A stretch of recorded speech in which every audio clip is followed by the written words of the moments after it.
Princess Diana's wedding dress, a look back at her iconic David and Elizabeth Emanuel bridal gown. But then Lady Diana Spencer wowed and inspired future brides for years with her dramatic wedding dress, as she married Prince Charles in July 1981. Royal wedding fever has hit the nation once again, as we count down to Prince Harry and Meghan Markle's nuptials on May 19 and Princess Eugenie and Jack Brooksbank's big day on October 12.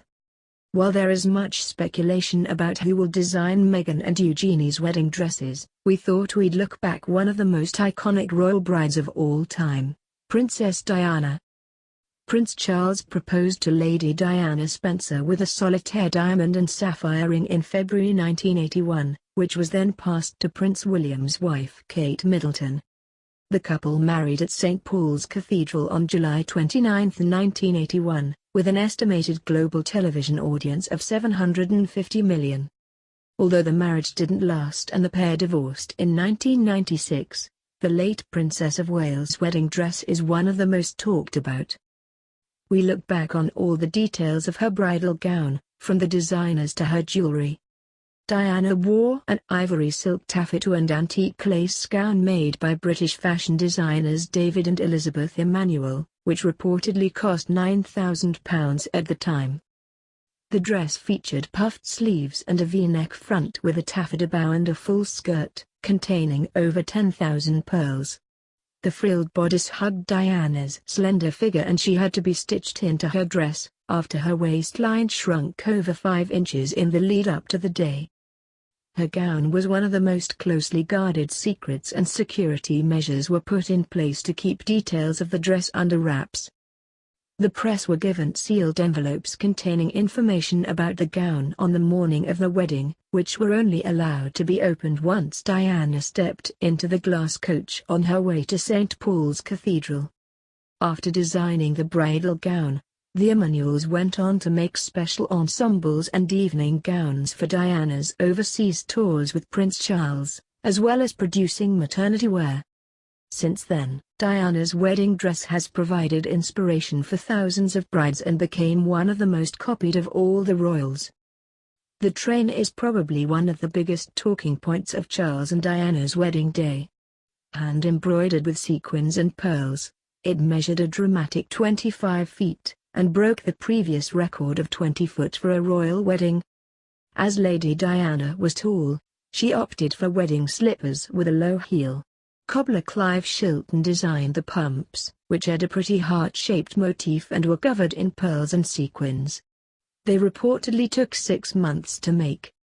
The shoes also contained a hidden message, a small C and D for Charles and Diana, with a heart in between, were painted on the bottom of the heels. Lady Diana was given the Cambridge Lovers Knot diamond and pearl tiara to wear on her wedding day.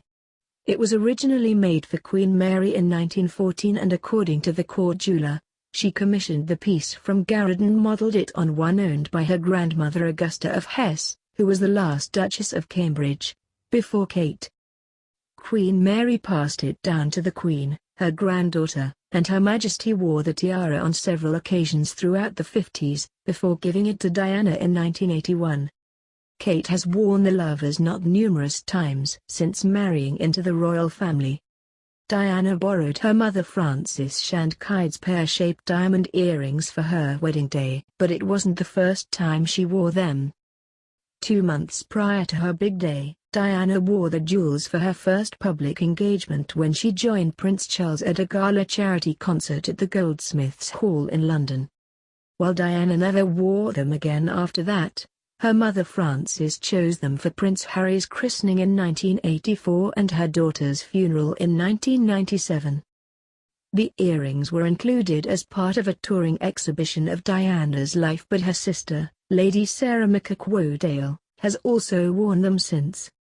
Diana's large cascading bouquet was as impressive as her train and measured 42 inches long and 15 inches wide.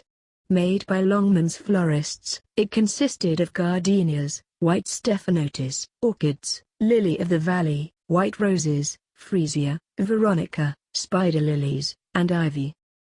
It also included a sprig of myrtle, grown from a bush given to Queen Victoria, planted in 1845, and it has been a royal wedding tradition ever since for every bride.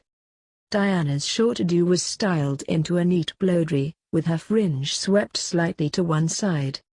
Makeup artist Barbara Daly created an elegant bridal look, with blushed cheeks, peachy lips and a sweep of eyeliner. Kate went for a similar palette on her wedding day in 2011. It was later reported by People that Diana spilled her favorite scent Quelques by Parisian perfume house Houbigant down her wedding dress. Daly told her to hold the gown where the stain was to cover it. Cover it.